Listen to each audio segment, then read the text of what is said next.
open board, kicking things off with Cloud himself as he runs up on that side ramp now. Will he drop? Will we see any of him? We're actually seeing the stalactites dropping on BR3, so he's going to be able to make his way up there. I'm not entirely sure where the sniper rifle went. We'll see that in just a second. Yeah, I'm looking for that as well, Sims, across all 8 of our screens. We do not see it in play just yet. However, we are starting things off here with Cloud. Positive 10 in that last Slayer game. Really a beast of a performance. But now as we take a look, sniper rifle Sims still not in play, but we do have Snakebite here pushing low with the sword in hand, so we'll switch over to him. As he is actually dropping back, but he does get shut down, which could be pretty big. From the S1 angle, I believe, yes, Pistola actually able to, maybe from S2, clip that player, Snakebite, who was trying to run away with the sword. So no points on the board here just yet, Sims, as players trying to, of course, get control of the battle rifle tower in preparation for the B hill. Interesting to see, just racking up a little bit of a few seconds, only 4 seconds, but every second counts in King of the Hill. Will he drop off? Yes, he does. He drops down to it's going to be BR1 now.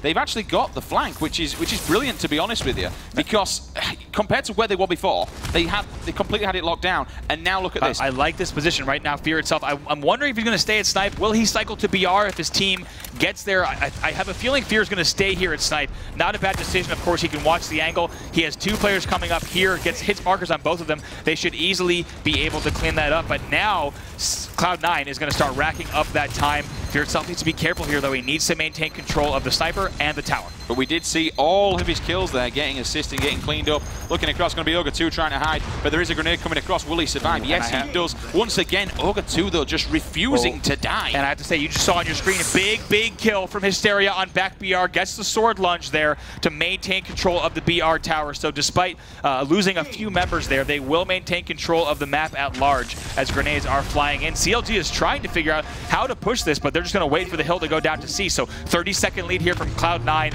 Fear itself still with the sniper and some ammo in hand. But he's very dangerous because he does actually get 1 hit on him. Finally, he does go down. So that sniper rifle that will transition. I think it maybe had 1 or 2 bullets, if I'm not mistaken. I have to say, look at this now. Hysteria actually has Pistola there at a little bit of a cutoff point, and looks like Stalactite's coming down. Will that pay off? No hit markers just yet for him, but I have to say, Hysteria playing wise, extends their lead to just about 40 seconds, stays alive about just as long as he can, but now CLG starting to put on the pressure. Unfortunately, Fear himself just didn't know there's somebody behind him. He does back off, but look at that. That's going to be Snakebite getting completely smashed across map with that Lambiar. Then all of a sudden another player comes through with the sword and sniper in hand. That, of course, is going to be Victory X. He's got 3 bullets and a sword. No one can come close, and he needs to do some damage long range, which he actually does. At the moment, 38-12, 9 minutes 10 remaining on the clock. That's quite a decent lead. And look at this. He picked up the sniper. The Fear itself started here. Still has a 1 bullet left. Still hanging out at Snipe 2. So Cloud9 absolutely dominating here in this match, 44-12. But like you said, Sims, can they close it out? They need to maintain that momentum throughout the match. Loses a melee battle, though, so let's go over to Snakebite. Yeah, very simple. Oh, that's kind of dangerous because across his head. That's happened to me so many times, and it can be so annoying. However, the sword transitioning back into the hands of Cloud9. We saw there, Victory X went for the no-scope beatdown when he could have gone for the sword. The sword transitioned across, but instantly went down, unfortunately, just skimming his head, giving him a little bit of a haircut, and now he's transitioned back to I got your Pistola. Will he get the stick? Yes, he does. My goodness, look at Pistola. Just it's so easy for him as he drops that grenade down to S1, but I have to say, this is now the full rotation, Sims. We've seen A through D hills. Cloud9 also controlling the majority of D, of course, putting even more time on the board as Pistola will drop down, but we've seen the first rotation. The question is now, can Cloud9 do it again, or will CLG answer back? Really starting with the A to B transition. So here we go, 8 minutes remaining on the clock, 75-15. That's a very, very large deficit. You know, they need to do an awful lot of stuff if they want to come back. Moving down, that Snakebite down in E-Hill right now. Going to put a grenade in, no hit markers though. However, he's still got his sword in his back pocket. If anybody comes near him, they are going to get sliced and diced across the face. Victory X moving in. He's got a little bit of support. Unfortunately, a couple of shots from his own teammate in the back there, but that doesn't matter. However, pushing Ogre 2 back. Hysteria then comes in. He gets grenaded. Interesting little charge here. Needs to be careful. He's only got 1 shot left, and he makes it count. Cracking from Pistola. I was going to say, big grenade came in there to help him. We'll see if he tries to get across this. Ooh, but a very, very wise play there came from the CLG side. That was going to be Cloud, who will have the sword in hand. So looks like CLG is going to put a little bit of points on the board. Surprisingly, in the E-Hill, I may have spoke too soon saying that C9 got the best of the rotation. Looks like they will do so point-wise, but CLG maybe getting a little bit of much-needed momentum here because they're able to control that E-Hill. But of course, you know, with only 10 seconds left, the next thing they need to do is focus on how are they going to get to top mid, possibly probably milk a little bit of time in A, but really get control of the BR tower. That thinking starts now. Yeah, unfortunately, his teammate did spawn next to him, though, so they're underneath, while opposing side, you should have C9 above them, managing to try and, again, we know not many people go for A hill, however, they are doing it, 86 to 38 at the moment, 87. They're still getting time in the A hill because they know that CLG is downstairs. CLG need to rally back, get upstairs, start doing some work. Here's the sword in the hand of Cloud. He can do some damage. He just needs to get in the right position where at the moment in time, there's no one there, but drops down and look at what he finds. Sniper rifle and sword in tow. I have to wonder how early is he going to shoot these shots because there's 30 seconds left on the A hill. He really needs these snipe shots right for the B hill. That's why he wants to be here.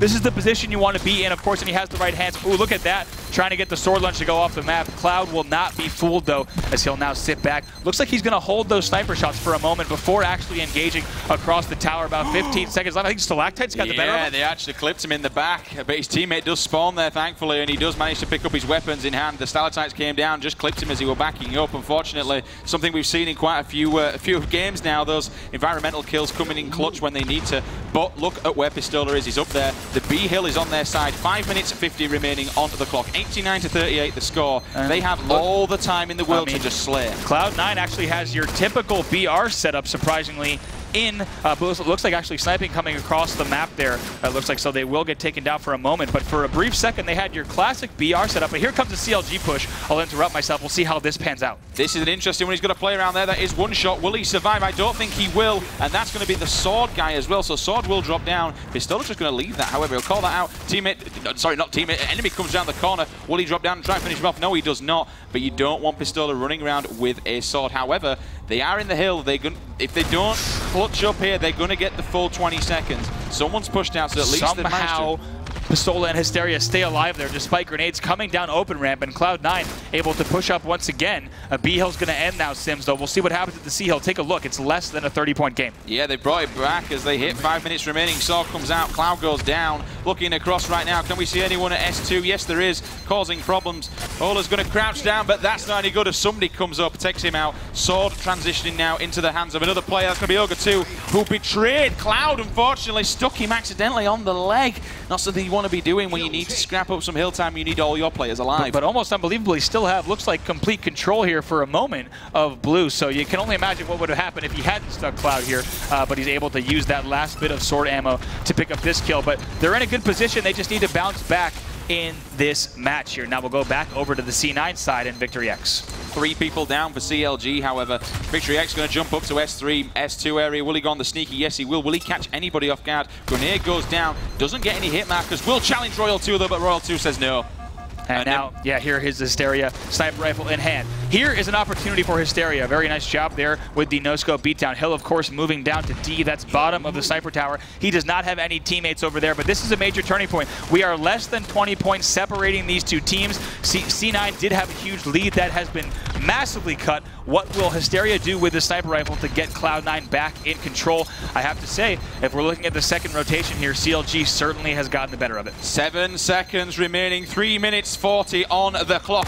You said Hysteria needs to do some serious work at the moment. He's just not doing it. He's not clutching up with any kills. Right now, they're still in that hill. They're going to take the lead any second. No, they don't. Almost tie it up. But then again, we see Pistola going in to actually take the game back into the lead of Cloud9. Hysteria, though, transitioning across. So he does manage to get the sniper across there. However, he doesn't have any teammates who are up there to grab it, unfortunately. So really unfortunate sequence of events there for Hysteria, who we saw had the sniper rifle, wasn't actually able to put it to use as much as he would have liked to, and then dies with the sniper rifle, and it will now fall into the hands here of Ogre 2 with a tied match. So not the end of the world for Cloud9, but CLG has obviously bounced back here. They're only down by a few seconds as we have 1 minute left on E. And that's the issue, that there's only 3 minutes left in the game, so whichever team gets a little bit of a lead now could make it mathematically impossible for the other team to win.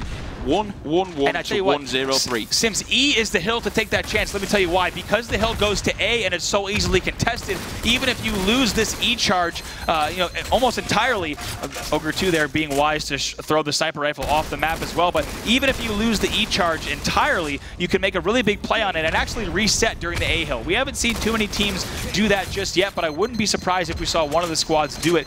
However, both teams, of course, they want to keep their composure. They're thinking about the A hill to transitioning, of course, into B for the final hill as we're about to hit the 2-minute mark. And there we go, 118 on the clock. One player will trade with another one at the moment in time.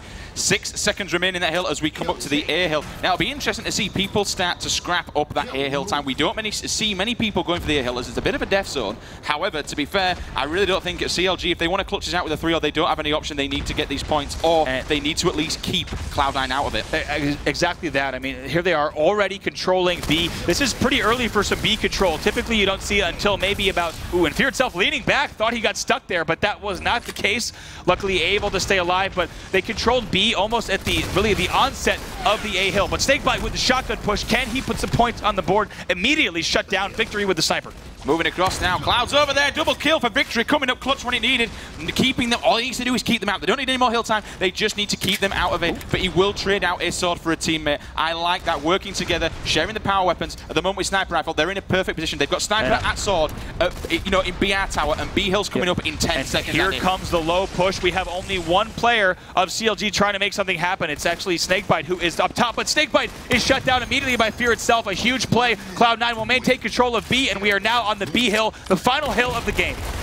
Whipping out the Magnum, dropping it down. Can he get an Environmentalist? No, he cannot. Again, 50 seconds remaining. I'm surprised no one's gone in that hill. Clearly they want to just go for kills and hold it down. Here we go now. Cloud9 are back in the hill. I think any second it's going to become mathematically impossible. And there it is, I believe now, for CLG to win. So we are going to a game number 4, Bravo. That is right. I mean, amazing stuff here from Cloud9. We said before the match what they needed to do was to play the long game. They had a great start, but in the middle we saw CLG climb all the way back to tie the match right around the 100-point mark. But I have to say, Cloud9 never looked back. Take a look at that. Almost 52 unanswered points there to secure the win here in this game. The time is just going to tick down, of course, as the teams will let the game time run out. But Victory actually a killing spree just there for show. But I have to say, Cloud9, they played throughout the entire game. They did not let up. And like you said, Sims, we are going to a game number 4. But they still didn't make it as easy as probably what they could have done, to be fair. You know, CLG put up a really, really good fight, especially at the start. We saw that big gap.